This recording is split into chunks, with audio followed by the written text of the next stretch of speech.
Yo, Combat Jack. That's what's that, man. No escaping. You ready for combat? You ready for combat?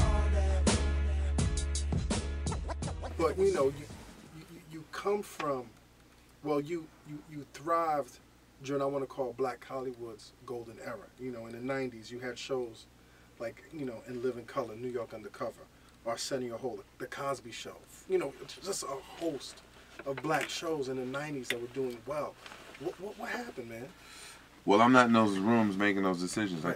I can't really account for, you know, what happened in terms of network television. But the conventional wisdom is shows exist to sell advertising. Yes. And so if advertisers don't believe they can sell their product against whatever the content is, then they're gonna buy into it. So That's a great answer. Yeah. But being somebody that was actually involved in it, what did you see happen? Like what changed? I mean, was I think it something... there's short-term memory loss. Right. I think that you're as good as your last 5 minutes. I think that people forget. People don't see, because now people can make the connections again through social media. Yes. They can see what's important to folks. But were they asking you, did you want New York Undercover to go off the air, or Live in Color, or Live in Single? They didn't ask you. No, they didn't ask you. They just do it. Right. Because, you know, that's the way that the business works. And so I really don't have an answer other than knowing that if people believe they're going to make money, they're going to go for it. Did you ever think you would see a time beyond those days where it'd be like a dirt, like there's rarely anything out there for us anymore right now? Well, I mean, it always goes back to the same. What did my father say? Build your own generator. Right. So, and that generator, you know, building is who's writing these shows, who is producing them, who are the execs that are making these decisions. Who are they? I mean, who's they this aren't new people that look generation? like, they're not people that look like you and me. But who's this new generation? Whereas it seemed like, you know, we had something that was definitely successful, something that was just market tested, and something that was proven. How do people forget, man? Well, you know, the reality is, though, you know, you do have Blackish, you do have Being Mary Jane, you do have Scandal, you didn't have a Shonda Rhimes back then. No, you did not. You didn't have that. The closest you might have had to that was Keenan, maybe Bill Cosby. Right. But no one was like Shonda Rhimes has taken the space like a Norman Lear, who gave us the Jeffersons and, you know, Sanford and Son, or Aaron Spelling. Right. She's that woman now. A David E. Kelly, or you know, Aaron Spelling. She's that person. So we didn't have that before. She alone has given us the practice in Grey's Anatomy, and, you know, so all those shows. So now you have Empire, and now you have networks that are scrambling for the next Empire. Dude, this next pilot season, like, you know, your shit in. I've seen scripts for shows with black leads. Right. You know, so they're starting to go, all right. So so the pendulum is swinging again. It's swinging. I'm developing something myself with some friends. You know Rhonda Cowan? Yes. You know, Rhonda Cowan. Rhonda is a great, but she's such a character also. Like, she's such a character needs to be based on Rhonda Cowan. I'm gonna tell her that. Maybe we'll put one in But this. would you agree? Yeah. I mean, Rhonda, that's heart, man. That's good people. You know what I mean? She's what up, Rhonda? You know, Rhonda's been in the business a long time. Long time. And, you know, working in production, and, you know, so she sent me a script recently that I liked. I sent it to a friend of mine, Courtney Parker, who used to write on Law and Order, Criminal Intent. It's set in the sports world, and it can have those same elements that we talked about, you know, that will work. But it's something I can be in control of, because I'm not well for people. Like, you don't like getting killed off, right? Not randomly, not because they're like, well, Games of Thrones does it. Somebody should die, and we got to figure out who it should be, and you know, I'm like, yeah, I don't know. Even with Sopranos, I never liked that, like, you know, the way they did everything. But I will say, with listening to you and knowing that when they kill characters off, and all your experience over the years, and seeing people like Dame Dash dropping like Lositis and stuff, but not even him, the way you speak about Instagram and how powerful it is and how you know to direct the consumer. Have you ever thought about, like, you know, making your own like platform or movie and dropping it like that? Oh yeah. I mean, you know, I've been creating content for a long time, so, you know, writing a film is all about, you know, or getting a film made. Obviously, you got to write it, then you got to raise money to do it, or spend X amount of your own money. And so, yeah, there's films. I'm working on a bunch of stuff, film stuff, web stuff, reality stuff, and I always have. It's just been hard to get it done. In fact, Rhonda, speaking of Rhonda, you know, I have a film called What's on the Hearts of Men that I wrote first as a play back in 2000. We toured in the urban theater market, made almost $3 million with that. This is before Tyler Perry blew with his plays, right? Right. So here I am, talking about memory lane. So back when I first got off New York Undercover, David E. Talbot had been asking me to do those gospel plays forever, and I was like, man, that's you don't want to do the chitlin chitlin circuit. That chitlin circuit he is been money, B. He started asking me in like '96 Right. to do that, and I grew up here in New York doing legitimate theater, so I was like, I ain't gonna do that. So finally, I like the way you said legitimate. Yeah, like that's what it's called. Like a cocky New Yorker. No. Right. Legit theater is the term Right. for union shows. Okay. That's what it's called. It's Okay. actually called legit theater. Right. And so I couldn't do those touring shows because I was like, man, that's not real. So back in like '99, I got a series called Bull, which is based on Wall Street, and we shot the pilot. We were shooting the pilot, and we shot the pilot, and then I had like 4 months between the time I was gonna go shoot the series. So Dave Talbot asked me again to do one of his plays, and I was like, all right, I'll go out there. What changed your mind? What made- Because David and I had done a little independent film together. Okay. And so I brought him on set, you know, Bill Duke, hung out with Bill Duke. And, you know, again, me just always trying to be of service to other people and their dreams. And so I said, all right, you're trying to do this movie thing, come on the set of New York Undercover, learn what it's like to be in a real set. All right, you're doing one of these plays. I got 12 weeks. He was like, I'll pay you 15 grand a week and 5% of anything over 300,000. Well, the reality is we made $5 million in 12 weeks. Wow. $3 million was profit. Right. Doing a play with black people that was not quote unquote legit theater, that was non-union, that was crazy. And See, I love that though. And I was love like, that story. Yeah, and I was like, word? That's how this game is? Right. So I went to the promoter, and I said, if I write one, will you put it up? He was like, yeah. So I wrote What's on the Hearts of Men with my brother, Malik Yoba, and who you know. Yes. And we put that up, and we actually, what's crazy about that is we held auditions on 9/11. And that didn't go that well, huh? It did not. It did. But one of the craziest stories about that was Where were the auditions being held? right here in New York, right downtown. So Downtown. there was this actor named Mike LaMelle who was from Virginia who heard about the audition. He was driving up to New York to come audition, and planes hit the Pentagon. He's stuck in traffic on the highway. He's like, God, if I'm supposed to make it to New York, show me a sign. Right as he prayed that prayer, my producing partner, Chuck West, was driving up the New Jersey Turnpike, and he saw Chuck, and he was like, yo, I'm supposed to go do this show. Long story short, we still end up doing that show. Right. We went out on the road October 11th, a month after 9/11. Wow. And we were out there for 12 weeks, and we still did like $3.5 million. Right. And so when that show got to LA, the promoters wanted to pull it because ticket sales were a little slow. We were only at about 65-70%. But that's still good in the shadow of 9/11. Yo, dude, it was crazy. Yeah. It was crazy. And the producers wanted to pull the show. And I said, nah, we can't. We're in LA. We got to do this like a Hollywood joint.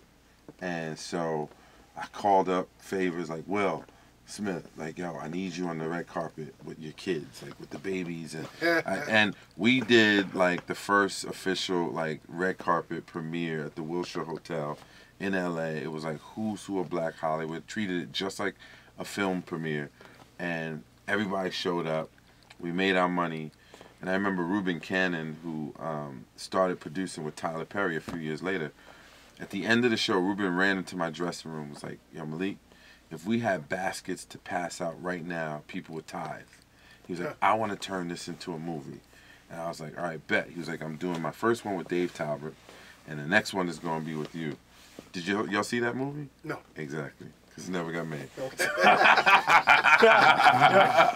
I did not see that. I'm glad you Yeah, I saw it. Nah, it never got made. So Ruben ended up working with Tyler Perry and bringing Tyler's product, that was being promoted by the same promoter, Right. to Hollywood, or helping to get it out to the masses. And so, with the success of that play, I thought it should be pretty easy. Like, all right, look, we made almost $3.5 million with this one. We made $5 million with this one.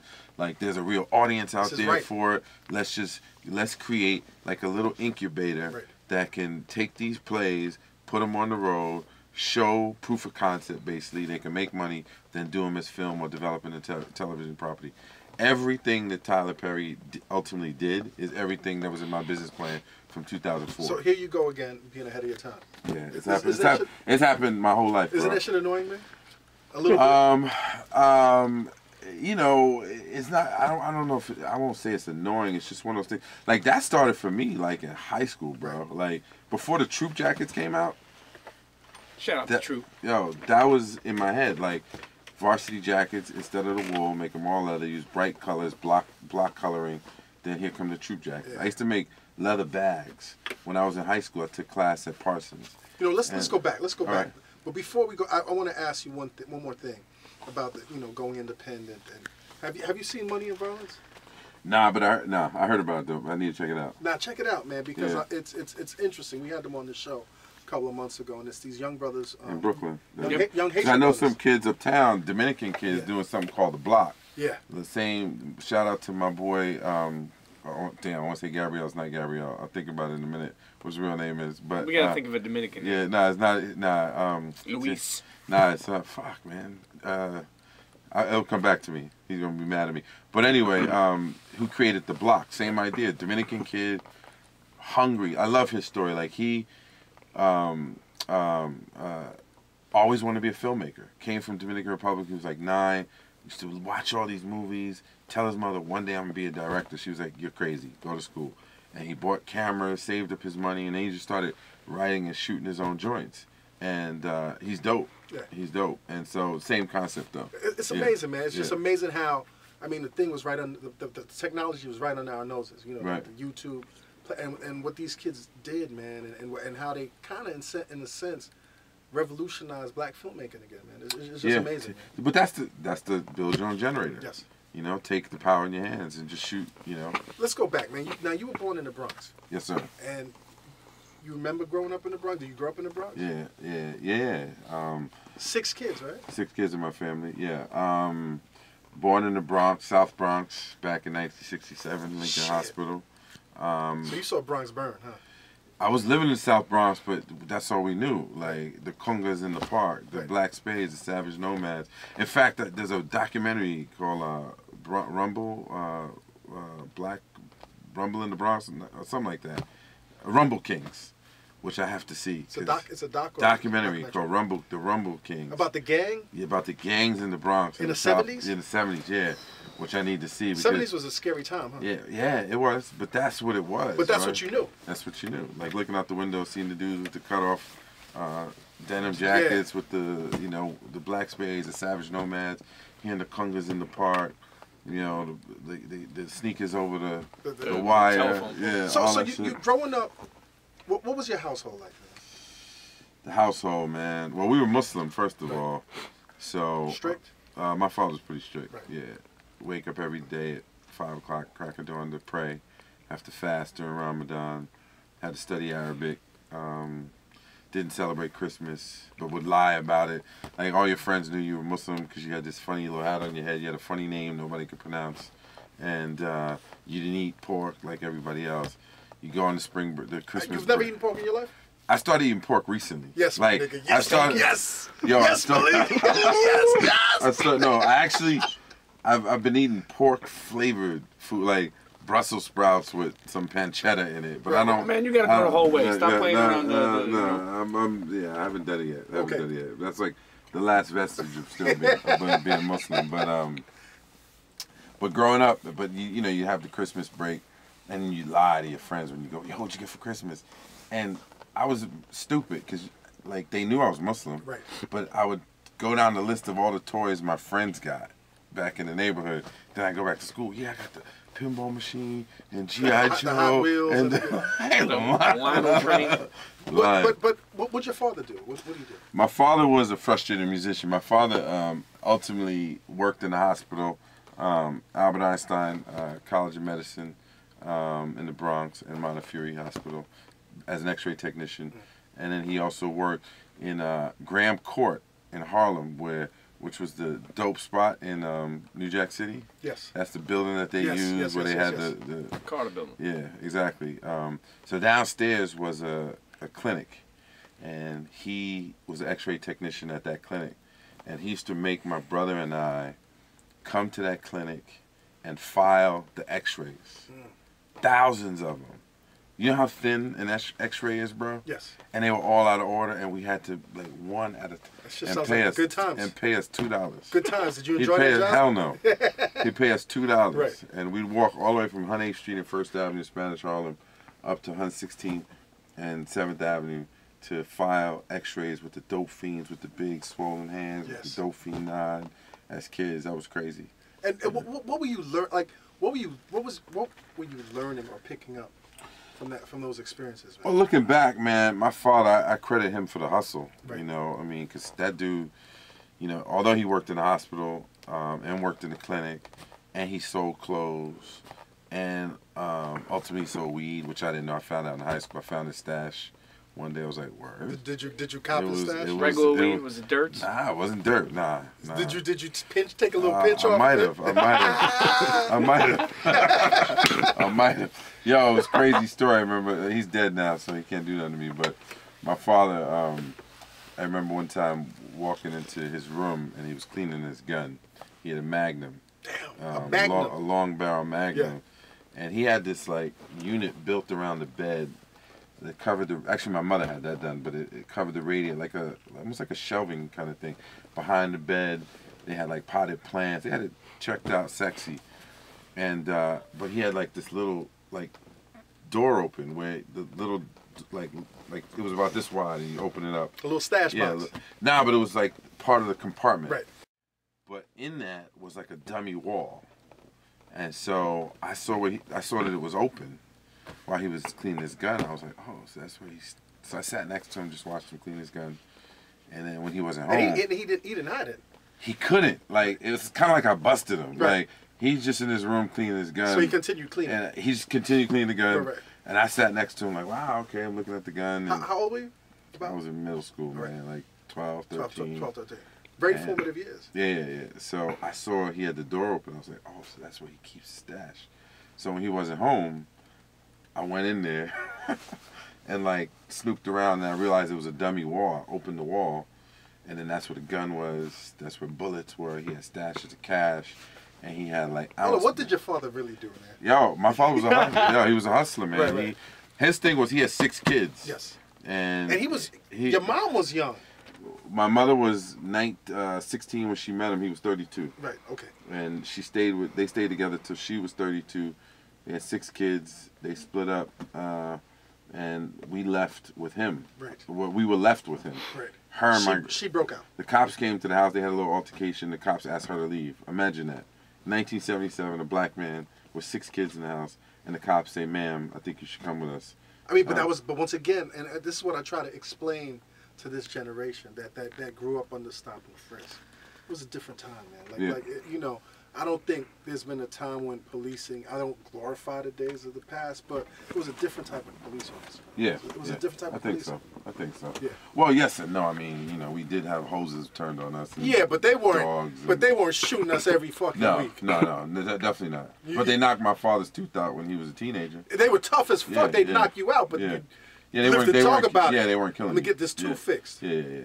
So I went back and saw the stash, and I started tapping in, and but I also took some money because my father had a paper route from 8 years old, right, to 16, and so every week my father would make me give him money. Right. So at that point, I had saved about. He had you given him money to save. To save for you, right? So at that point, I had like $400 saved. Right. And so he had cash with $100 bills, like rolls. And so It's crazy. I Man. knew that he would have never in a million years thought I'd tap his stash. Right. So I appropriated funds from his stash. And he never knew. I'm sure he noticed because it was $100 bills. Right. But he had a lot of $100 He wasn't bills. going to come back to me and Right. go, Yeah. were you in my... Because otherwise he would know I saw where he kept all his stuff. So He'd incriminate himself. yeah, that's one.